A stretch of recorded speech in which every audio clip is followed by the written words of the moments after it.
Hello guys, আজকে আমরা চলে আসলাম বিশ্বজিৎ ফ্যামিলির থেকে। আজকে দেখবো বাচ্চাদের কতটা ট্যালেন্ট। আরে মুকাতটা ট্যালেন্ট না ট্যালেন্ট। আরে যাই হোক, कौन है ये लोग? চলো আজকে যাওয়া যাক।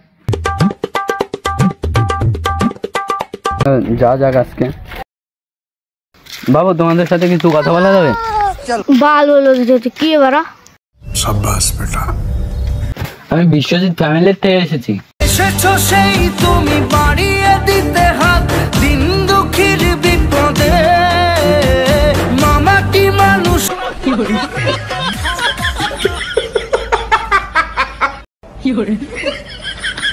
পোকা চুদা আমাদের ইন্টারভিউ নিতেছিল। আর আসলে ইন্টারভিউ নিতে আমার নাম দিলীপ লাউড়া, তুই আমার সাথে ইন্টারভিউ নিবি? হ্যাঁ রে পোকা চুদা। क्या बोला तूने? পোকা চুদা, আমিও অনাথের নাতিন রে, তুই আমার সাথে ইন্টারভিউ নিবি? আমার নাম ফেলে শিকদার,